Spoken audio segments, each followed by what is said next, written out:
Excuse me, Mr. Tobias? Tobias. Just call me Tobias, please. I require no ceremony from a distinguished guest such as yourself. Did you enjoy the sights? I don't know. I'm overwhelmed. Walking around out there, seeing with my own two eyes things that can't possibly exist. I kept thinking, it's all a dream. I'll wake up at any moment now and everything will return to normal. But then I realized, I'm still here. It's real. I can touch it. I can smell it. And you know what? It doesn't make sense. Nothing makes sense here. Magic, alien creatures, parallel worlds. I don't believe in those things. I don't believe in fairy tales.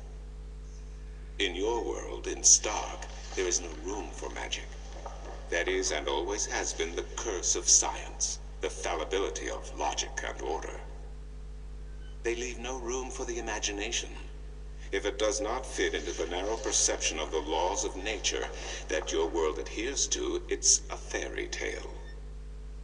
But then, magic has its downsides too. It's unpredictable. It invites chaos. It puts the balance in peril in a way that science alone never could. I keep hearing about the balance and about Stark and Arcadia and... This is probably going to sound strange to you, but I'm clueless. I have no idea what this place is or what I'm doing here or... All I know is that something strange is happening in my world, I guess. I had dreams, and the dreams felt so real, and then things started happening in real life too.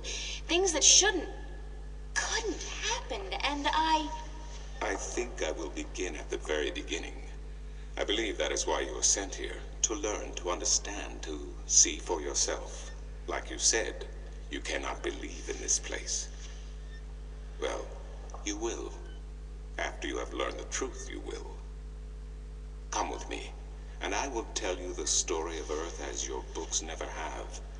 And when your eyes and ears are open to the truth, perhaps your mind will follow. We can only hope. Come.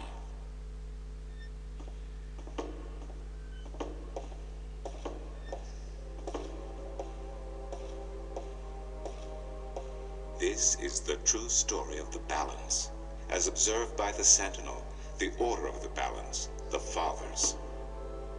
The Sentinel Minstrom committed this story to the pages of the scriptures and to these temple walls thousands of years ago, so that coming generations could learn and understand their past and their future.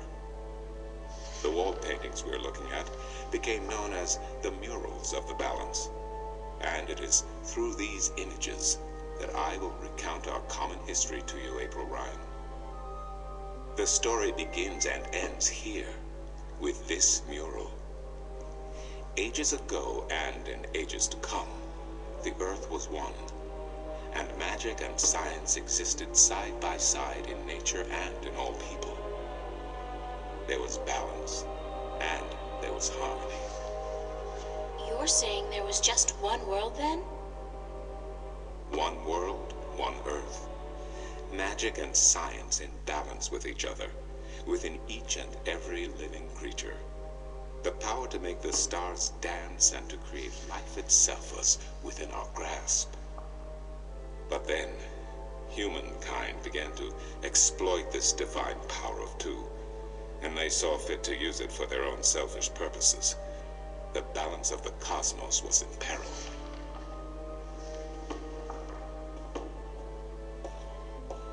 Unless something was done, unless man was humbled and learned to fear the power he wrought over cosmos, the twilight of chaos would fall upon Earth. It had happened before, in distant times and on distant worlds, and it would happen again. And every man, woman, and child of every people and every race would be devoured by the coming apocalypse. We were given a visitation then. The drag kin, having lived among us for untold generations, rose to offer their guidance and assistance in preserving the balance on our world.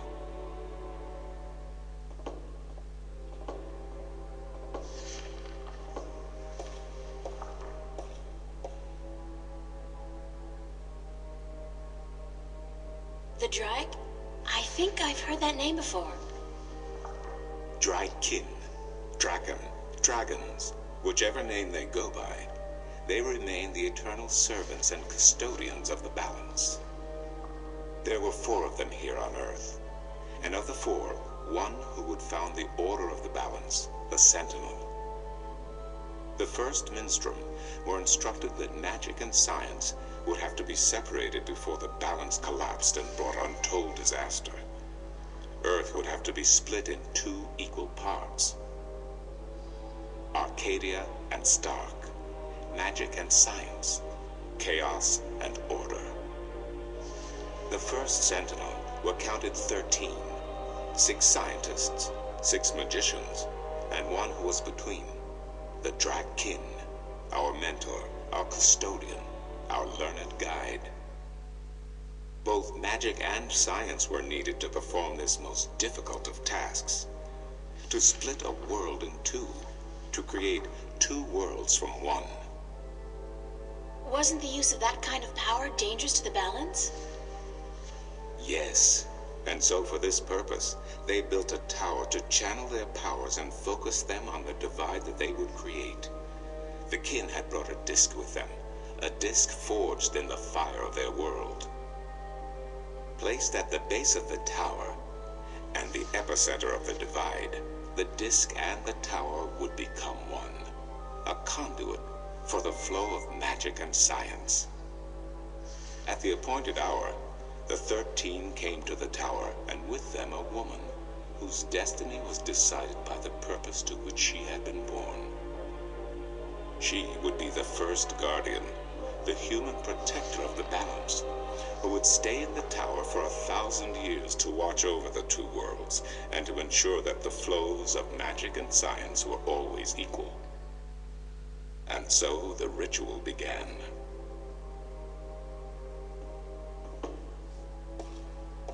One world was to become 2, separated by the balance, and each world visible to the other only by way of dreams. Who was ushered into which world was not an arbitrary choice, nor one taken lightly. For the magical creatures, the choice was simple. They had to go to Arcadia. Their kind would not survive in Stark. But for others, families were torn apart, lovers separated, and friends lost for all eternity. Encircled by the 12 and the 1, and the one who would be guardian, the disc at the base of the tower began to spin faster and faster as more and more power flowed through it, until it was a blur. Darkness enveloped the tower, but the disc glowed brighter and brighter. Reality turned, and in one moment, a new reality had been created, and 2 new worlds born. In the tower there was silence. The original disc had disappeared, and in its place was a smaller counterpart, a similar yet different disc. Around and outside the tower, the world looked different. They were now between Stark and Arcadia, between reality and dream. This was the realm of the balance and of the guardian, and it would be her home for the next 1,000 years.